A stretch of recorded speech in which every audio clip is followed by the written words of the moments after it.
Next, as part of the What the Hell segment, we're going to include the Dinesh Noshirvan stuff in it because the two of them are basically the same. They mock people for content. They've both got scummy lawyers. Is it Nick Chiappetta? Is Nick Dinesh's scummy? Chiappetta is the scumbag lawyer who represents Dinesh Nishirvan, and who, in my opinion, is not going to have a One life. one difference between Dinesh and Jeremy is Dinesh is being sued a lot. Jeremy hasn't faced that yet, so I think it'll come in time. And this is the latest lawsuit. And what Dinesh does is he manipulates video to make people look bad in a way that's unfair to them, and then blasts it out, tries to cancel them. One guy committed suicide. He's ruined businesses. And this is another guy, Stephen Correga, who alleges that that his life has been destroyed by Dinesh. What do you know about this lawsuit? Well, basically, you can read that first paragraph right there. That kind of gives you the The background. campaign began when defendant Dinesh Noshirvan, known online as that Dinesh guy, and referred to herein as a Noshirvan, whose business model centers on public shaming, doxing, and monetizing outrage, framed the incident as racially motivated confrontation. Defendant Noshirvan published at least 7 videos making false, inflammatory, and malicious statement about plaintiff, including that he brandished a firearm, attempted to kill a teenager, and participated in a, quote, lynch mob. Defendant London Stock Exchange Group, PLC, here in LSEG, amplified the defamatory statement narrative by publishing a formal announcement falsely implying that plaintiff, who was not its employee, was terminated for racism and misconduct. Defendants Rashid Riche, Daniel MacArthur, Najee Marcella Absolu, Michael McWhorter, and Charles Gaines exploited the false narrative for personal gain by using plaintiff's name, image, and reputation to promote their own platforms, grow their following, and position themselves as voices of outrage. Their conduct was opportunistic, inflammatory, and ugly, weaponizing social media to destroy a stranger's life without regard for truth or consequences. And part of Dinesh's act is to then contact like your place of business, if there is one, or your clients, if you have them, and try to destroy your business that way, like he did with the coach. He does that with a clarion call to his followers, and he does that. And so it looks like they reached out to the London Stock Exchange, and this guy is probably a trader, I'm going to assume. He's a finance guy, and then almost those other people that were mentioned, those other names, are amplifiers, social media amplifiers. So are they like the Megan Foxes and Tugs? It would be like the Megan Foxes and the Tugs and the Jeremy Hale. He's got his like crew, his ecosystem, the way that Hales has an ecosystem. And the fact is that it was clear they tried to make this a racial thing, a black teenager. Yeah, but look, making it a firearm. None of that was true. No lynch mob, no racism, no firearm. This was a narrative. He came up with a story. He's motherfucking Goose when it comes down to it. That's what this guy is. He's a woke mother goose. And the chickens are coming home to roost for woke mother goose.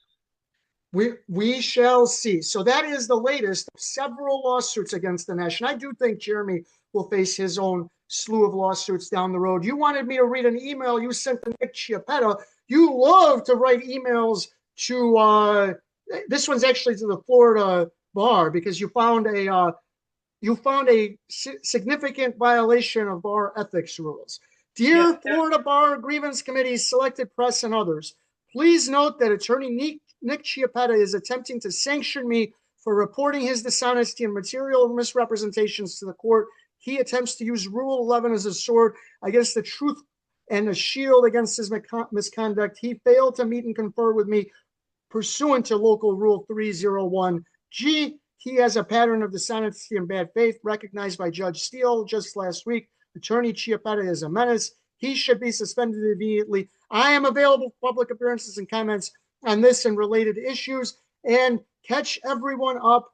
What is open up that piece that says Lucan v. Nashirvan first. Open that one down. All right. Okay. So what happened here, and you can start reading from some of this, but the fact is that I tried to do, and read the introduction. That's what you really need to read. All right. On August 18, 2025, Defendants Counsel filed an unopposed motion for extension of time, seeking to extend defendants' deadline to respond to the amended complaint until September 10, 2025. In that motion's Local Rule 301G certification, counsel represented that, quote, Lutman agreed to the relief requested by Noshirvan in the unopposed motion. Lutman indicated he will not agree to any extension beyond September 10th. This representation is false. In reality, during the parties' meet and confer on August 18th, plaintiff agreed only to a 21-day extension, 3 weeks until Monday, September 8th, and expressly objected to any extension beyond 21 days. See attached Exhibit 1. Plaintiff never agreed to a September 10th deadline. The misstatement in defendant's motion is material, as it misleads the court into believing the motion is unopposed and that plaintiff consented to relief he in fact opposed. The notice is submitted to correct the record and to oppose the motion to the extent it seeks an extension beyond what was actually agreed. More importantly, plaintiff brings this matter to the court's attention because defendant's counsel misrepresentation is not an isolated incident or a harmless error. It is part of a pattern of sharp practice and dishonest conduct by Mr. Chiappetta. Indeed, just days ago, in a related case, Noshirvan versus Couture, where other people are suing him for defamation. It's at least 3 people, including you, who are now suing him for defamation. Judge John Steele sanctioned and publicly reprimanded Mr. Chiappetta for litigation misconduct, specifically noting behavior that was prejudicial for the administration of justice. All right, so what did Judge Steele find? Well, Judge Steele last week found, and we read this on the air last week, he found that this guy had engaged in bad faith. He had engaged in dishonesty. He engaged in ethical misconduct in his representation of Dinesh Noshirvan and the conduct of depositions where a black civil rights lawyer was called by Dinesh a low-class racist. And then Dinesh barged into a room when there was a deposition, a video deposition going on, having all sorts of poor behavior in this. Now, Michael, show the other piece in that. Show this real quickly, the Rule 11 motion. After I went and I told everybody what this guy was doing, and I contacted the Florida bar about Nick Chiappetta, which is my right to protect the public, he filed a motion for sanctions against me. He's using his law license as a weapon and a tool of mass destruction. The man is a menace.